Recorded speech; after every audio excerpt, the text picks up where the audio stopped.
안녕하세요. 말버TV 강지연입니다. 벌써 1월도 거의 다 끝나가고 있네요. 이제 설날을 앞두고 있는데요. 여러분들은 설 연휴에 어떤 계획이 있으신가요? 저는 계속해서 말투와 관련된 책에 요즘 푹 빠져 있는데요. 여러분께도 벌써 세 번째로 책을 소개해 드리려고 가지고 왔습니다. 오늘 소개해드릴 책은요, 말투 하나로 의외로 잘 되기 시작했다 라는 책이에요. 말투가 얼마나 중요한지 그 부분에 대해서 좀 강조를 하고 있는데요. 이 작가는 심리 카운슬러여서 심리학을 기반으로 해서 말투와 관련된 이야기들을 책에 담고 있습니다. 한번 들어가 볼까요? 말에 잘 휘둘리는 사람의 세 가지 유형을 처음부터 이야기를 하고 있어요. 첫 번째 유형은 커뮤니케이션이 힘든 유형, 두 번째는 인간관계에서 쉽게 긴장하는 유형, 세 번째는 남과 다른 부분에 집착하는 유형이라고 구분하고 있는데요.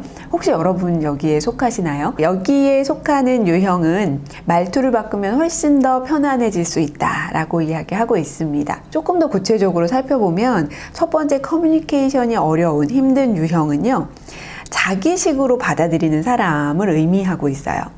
내가 어떤 말을 들었을 때 나만의 기준으로, 나만의 판단으로 생각하는 분들이 있잖아요. 그렇게 하면 아무래도 커뮤니케이션이 좀 힘들어지겠죠. 두 번째는 상처 입힐까봐 불안해하는 사람. 그래서 말을 좀 조심하게 되기도 하고요. 생각을 많이 하게 되니까 인간관계에서 쉽게 긴장하는 유형이라고 이야기했고요. 세 번째는 조금이라도 흐트러지면 바로잡는 사람. 이런 분들은 아무래도 완벽주의에 좀 가깝겠죠. 대화를 할 때 완벽하려고 하면 말하는 게 너무 조심스러워질 것 같아요. 그래서 좀 편안하게 생각하고 이야기하다 보면 말투도 좀 편안해지지 않을까 생각이 듭니다. 절실한 무언가가 바로 말투를 완전히 바꾸는 것, 이것을 말투 리셋이다 라고 이야기했는데요. 말이 표현이 조금 어색하죠. 우리가 뭔가 말을 했을 때 악순환의 고리를 끊기 위해서, 그러기 위해서 절실한 무언가가 필요한데 그것이 바로 말투를 완전히 바꾸는 것이라고 이야기하고 있어요. 말투를 완전히 바꾼다는 건 정말 쉬운 일이 아닙니다. 평소에 계속 하던 말들을 갑자기 어느 순간 리셋한다는 거는 뭔가 정말 다시 태어나는 듯한 그런 느낌이 들 것 같아요. 그만큼 쉽지 않은데 그래도 내가 노력하면 말투는 바꿀 수 있고요. 그 말투를 바꾸면 이 작가가 말한 것처럼 의외로 잘 되기 시작할 수 있습니다. 이번 기회에 새해 다짐으로 예쁘게 말해봐야 되겠다라고 한번 생각해 보시면 어떨까 싶고요. 대화를 할 때도 계속 내 말투를 한번 점검해 보시면 어떨까라는 생각이 듭니다. 욕을 할 때가 힘이 난다는 흥미로운 연구 결과가 있었어요. 너무 재밌게 봤는데요. 비속어를 많이 쓰는 사람들하고는 우리 얘기하고 싶지 않아지잖아요. 근데 욕을 할 때 하는 사람의 입장에서는 좀 속이 시원하거나 힘이 나기도 한다 그래요. 그 에너지가 있어서요. 그런데 반면에 더욱 불쾌한 기분에 빠지는 사람도 있고요. 그래서 이거를 믿고 우리가 비속어를 쓰기보다는 안 좋은 표현들은 좀 피하는 게 좋을 것 같습니다. 이 부분 되게 인상적인데요, 여러분. 혹시 이 말 많이 쓰지 않으세요? 보통은 일반적으로 세상은 말이야 이렇게 표현하는 것을 얘기하는데요. 일상적인 대화에서 이런 말을 많이 쓰면 이 사람은 자신의 가치관을 강요하는 꼰대라는 느낌을 줘서 고리타분하고 독선적이라는 꼬리표가 붙게 된다 라고 이야기하고 있어요. 화를 낸다거나 혹은 욕을 한다거나 안 좋은 표현을 쓴다거나 차별적인 표현을 한다거나 이런 말들 외에도 우리가 정말 일상적으로 많이 쓰는 그런 말들도 고리타분하게 느껴질 수 있다는 거예요. 그게 대표적으로 이 세 가지를 얘기하는 건데요. 저도 생각해보니까 이 세 가지 말 중에 일반적으로 라는 말은 정말 많이 쓰는 것 같아서 이게 좀 내 가치관을 상대에게 좀 강요하는 거구나 라는 생각을 하게 됐어요. 이번 기회에 이런 말이 그렇게 들리는구나 라고 생각해 보시고 다른 말로 바꿔보시면 좋겠어요. 바꾸는 거는 뒤에 한 번 더 이야기 나오니까 그때 또 얘기 드릴게요. 이거 너무 단순한 건데요.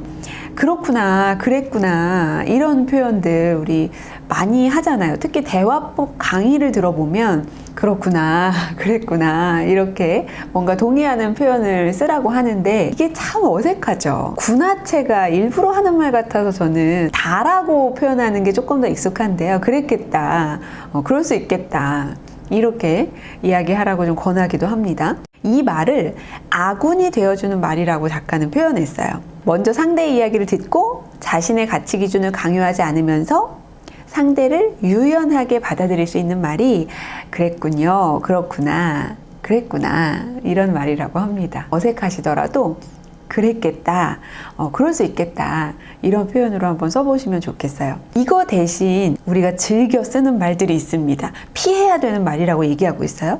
원래 그렇잖아 이런 말, 원래라는 표현도 많이 쓰고요. 그러니까 그건 그렇다니까 이렇게 쓰는 표현들, 의미 없어, 그거 다 부질없어, 의미 없어 이렇게 표현하거나 왜? 어째서? 왜 그런데? 라고 표현하는 말들은 상대를 좀 불편하게 할 수 있는 말이라고 이야기합니다. 제가 뉘앙스를 살려서 말해봤는데 이런 말보다는 그랬구나, 그렇구나 이런 표현들 써보시기 바랍니다. 우리가요, 긍정적인 말이면 다 좋을 것 같잖아요. 그래서 상대방이 힘들다고 할 때 힘내, 화이팅 이렇게 이야기하는 분들 많아요. 그러면 여러분은 힘이 나세요? 저는 갸우뚱하게 되는 것 같아요. 힘내라고? 나 힘이 안 나는데?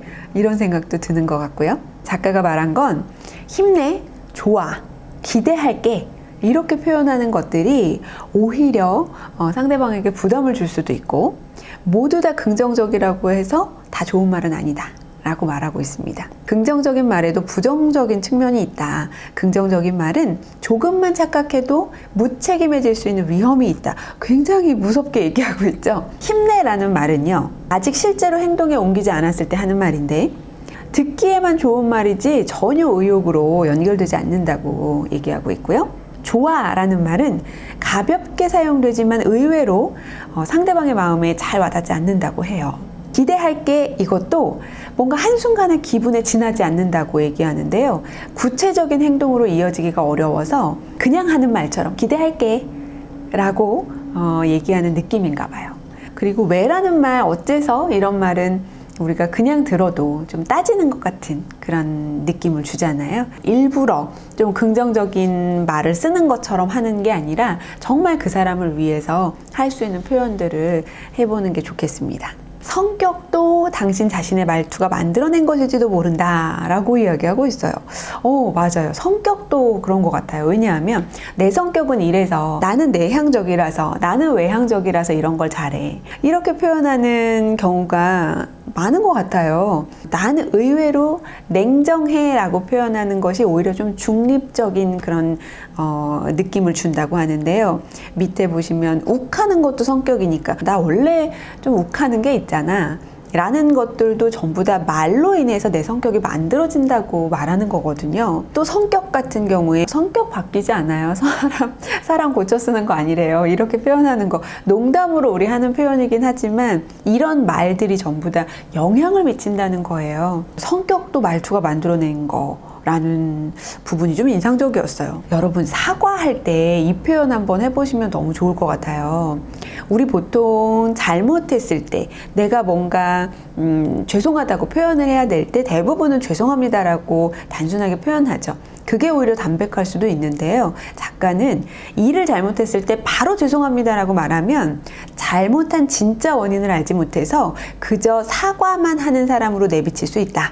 이렇게 말하면서요, 죄송합니다 대신 제 잘못입니다 라고 표현하면 어떤지 제안하고 있어요. 우리는 죄송합니다가 훨씬 더 많이 사용되는 것 같은데요, 제 잘못입니다 이러면 정말 마음이 좀 움직일 것 같다고도 들려집니다. 어쩌지 라는 말투는 사람을 초조하게 만들고 사용하면 사용하는 만큼 위태로운 사태를 불러들인다. 일찍 자야 하는데 어쩌지? 나 지금 뭐 해야 되는데 어쩌지? 이런 표현들 생각보다 많이 쓰게 되는데요. 그러면 더 불안하고 위태롭게 만든다는 거예요. 그래서 이 말을 그래 라는 말로 한번 바꿔오면 좋다라고 이야기하는데, 그래 이만 자자, 그래 잘 마무리하자 라고 어쩌지 대신 뭔가 결심하는 듯한 느낌이 좀 들어요. 이게 좀 긍정적인 암시를 주는 그런 표현이라고 이야기하고요. 어떻게 해야 될지 모르겠어, 이런 표현도 우리 많이 하잖아요. 나 그거 어떻게 해야 될지 모르겠어.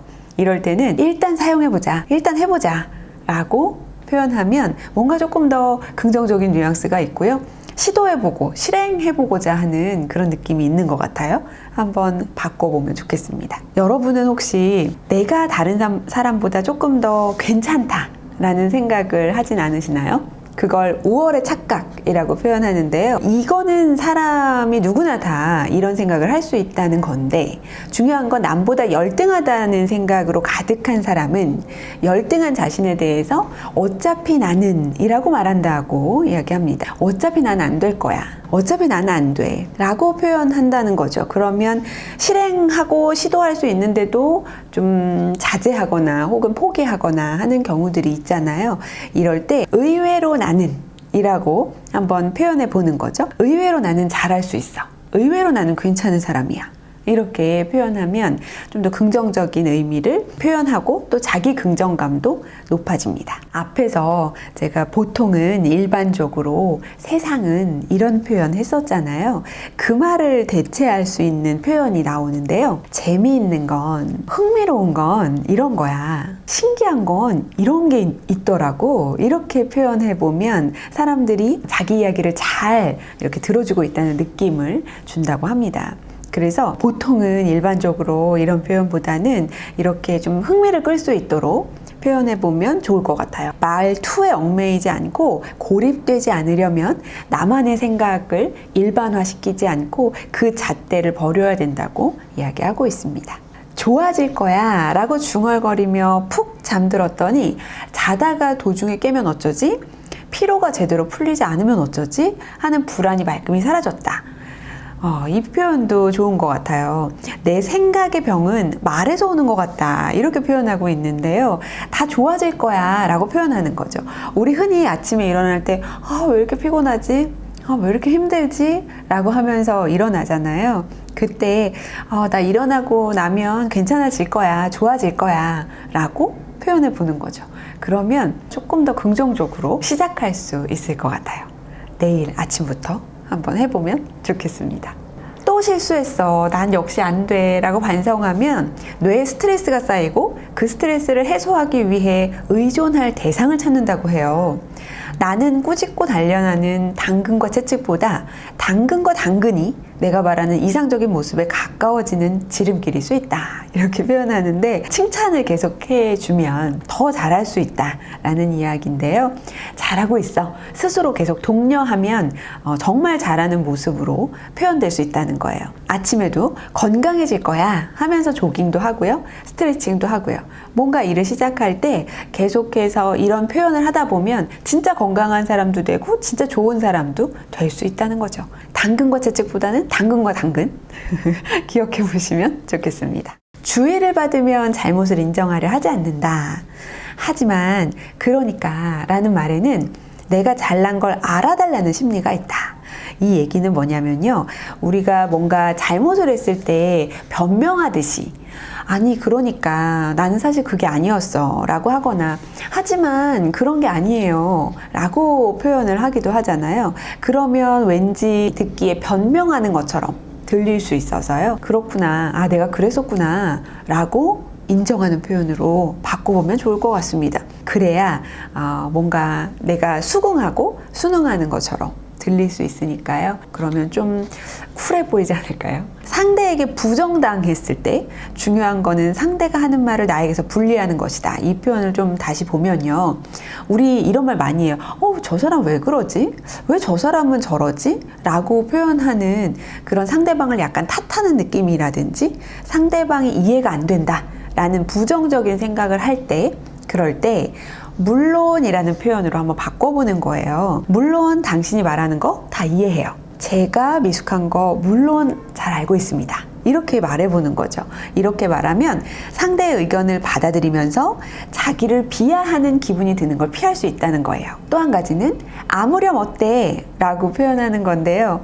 우리가 왜 지나고 나면 내가 그때 그 말 했었어야 됐는데 이렇게 후회할 때가 있잖아요. 그럴 때 아무렴 어때? 라고 중얼중얼 해보자는 거죠. 마치 자기 최면을 거는 것처럼. 그래서 물론 이라는 말과 아무렴 어때? 라는 표현도 한번 써보면 좋겠어요. 얼핏 상대의 기분을 헤아리지 못하면 공감할 수 없으리라 생각한다. 하지만 이것이야말로 많은 사람들이 빠지게 되는 착각이다. 사실 상대의 기분을 헤아리고 표현하는 공감은 내가 미움받지 않을 말을 골라서 하는 것이다. 즉 본심에서 우러난 공감이 아니다 라고 말하는데요. 공감에 대한 의미예요. 여러분도 공감해주기 위해서 많은 표현들을 하시잖아요. 이 표현을 딱 보는 순간 맞아, 내가 진짜 마음이 움직여서 상대를 공감해주기 위해서 하는 말이 아니라 내가 어떻게 하면 잘 표현한다고 할 수 있을까? 내가 미움받지 않을 말, 이런 말들을 좀 골라서 표현한 것이 아닐까라고 내심 찔리기도 했는데요. 우리가 자꾸 미움받지 않으려고 좋은 말을 하려고 노력하는데요. 그건 상대방이 다 알더라고요. 저 사람이 진짜 내 마음을 공감하고 있는지, 공감하는 척 하는지. 그리고 공감하는 척 할 때도 이 사람이 진짜로 나를 위해서 공감하는 척이라도 하고 있는지, 그런 것까지 상대는 다 알 수 있어요. 그게 참 말투가 주는 힘이기도 하고 무섭기도 한 그런 힘인데요. 이 부분을 우리 좀 생각하면서 그래, 내가 공감할 수 있도록 최대한 노력해보고 또 잘 안 되면 미움받으면 어때? 라고 생각하는 것도 하나의 방법이라는 생각이 듭니다. 이거 너무 중요해서 제가 별표를 쳐놓은 건데요. 말투를 바꿔보면 그때까지 자신이 보지 못했던 물건이나 일, 사람의 특징을 냉철하게 관찰할 수 있게 된다. 말투는 고정관념이나 자신이 지금까지 획득해온 감각이나 기질에서 생겨나기 때문에 과감하게 바꾸면 지금까지 깨닫지 못한 것을 깨닫는 힘을 얻을 수 있다. 우리가 말투를 바꿔야 하는 이유이기도 합니다. 꼭 바꿔야 된다기보다는 말투를 좀 신경 써보자 라는 측면으로 보시면 좋겠는데요. 내가 지금까지 내 말투가 어떻지? 이런 말투는 상대가 들었을 때 분명히 좋지 않을 거야 라고 생각하는 말투가 있다면 그거는 과감하게 고쳐보는 거죠. 그러면 상대에게 훨씬 더 호감으로 비춰질 수 있고요. 상대가 나를 더 신뢰할 수 있으니까요. 말투는 그만큼 힘이 있는 것 같아요. 그래서 우리가 사람을 볼 때 뭔가 마음에 안 드는 사람이라든지 마음에 맞지 않는 사람이 있을 때 그 사람에게 이렇게 말해보는 거예요. 모두가 최선을 다하고 있어. 모든 사람은 그 상황, 그 자리에서 최선을 다하고 있다. 이렇게 생각하면 상대에게 부정적인 마음이 드는 것을 조금 더 가라앉힐 수 있지 않을까라는 생각을 해봤어요. 누군가에게 무언가를 부탁한다는 것은 상대를 신뢰한다는 중요한 신호다. 타인을 칭찬하는 말투야말로 가장 짧은 시간에 신뢰관계를 구축하는 비결이기도 하다라고 표현했는데 여러분 이거는 꼭 활용해 보세요. 저도 이 말을 잘 하는 편인데요. 우리가 뭔가를 부탁하게 되면 이렇게 말하는 거예요. 보통 부탁합니다 라고 표현하잖아요. 그 말하기 전에 항상 도와주셔서 고마워요. 이것 좀 부탁합니다 라고 표현해 보는 거죠. 앞에 항상 도와주셔서 고마워요 라는 표현이 아무것도 아닌 것 같은데 고맙다는 표현은 언제 들어도 누가 들어도 기분 좋잖아요. 그 표현을 써보시면 좋겠고요. 반대로 뭔가 부탁을 거절할 일이 있으시죠. 그럴 때는요. 항상 신경 써줘서 고마워요 라고 한마디를 더하면 서로의 마음 상하지 않게 거절을 할 수 있다고 이야기합니다. 거절하면서도 왠지 거절하는 느낌이 들지 않죠. 누군가에게 이런 표현을 해본다는 거는 알고만 있는 거에서 그치면 안 되고요. 꼭 여러분 시도해 보시기 바랍니다. 그러지 않으면 내 말투가 되지 않아요. 이론은 이론일 뿐이거든요. 자기도 모르게 상대를 했던 말이 상대에게 상처를 주고 화나게 하는 일이 생기는 것이다. 설령 그런 의도가 아니었더라도 상대가 그렇게 느낀다면 상대의 감정을 건드린 게 된다라고 표현했는데 나는 그런 의도가 아니었어. 근데 상대가 기분 나빠할 때 있잖아요. 이럴 때가 바로 이런 경우인데 예를 들어서 참 안 됐네. 안 됐어. 하지만 이런 거는 이렇지 않아? 라고 표현하는 이런 습관적인 말들이 상대가 한 말을 좀 부정하는 표현이 돼서 그럴 의도는 아니었더라도 상대의 감정을 건드리는 표현이 된다라고 말하고 있어요. 한마디를 할 때라도 상대방이 어떻게 느낄까? 그런 마음을 좀 헤아려 보면 좋겠죠. 물론 그게 너무 어렵지만요. 이번에는 만일 다음날 중요한 일이 기다리고 있다면 그 일 별거 아니야 라고 말해보자. 한결 마음이 가벼워질 것이다. 은연중에 너무 완벽하지 않아도 괜찮으리라는 편안함을 줘서 지나치게 성실한 사람이 적당히 편안해질 수 있도록 돕는다 라고 했는데요. 정말 성실한 분들은 늘 이렇게 준비하면서도 내가 준비를 했는데도 걱정하게 되고 불안해하는 분들 많아요. 그럴 때 그게 별일 아니야. 내가 준비했으니까 괜찮을 거야. 나는 잘할 수 있어. 라고 표현해보면 너무 좋을 것 같아요. 특히 발표를 앞두고 있을 때, 중요한 일정이 있을 때는 이런 표현들을 활용하시면 좀 더 자신감도 생기고요. 긍정적인 마인드가 되지 않을까라는 생각이 듭니다. 저는 발표나 스피치 혹은 대화할 때도요. 자신감 너무 중요한 것 같아요. 그래서 잘할 수 있겠다라는 생각을 할 수 있도록 그게 별거 아니야. 그거 뭐 별거 아닌데 뭐 이렇게 생각해 보면 좋겠어요. 항상 타인을 의식하는 한 자신의 괴로움은 사라지지 않는다. 감정의 소비를 없애고 자신의 현재와 미래로 눈을 돌려야 한다.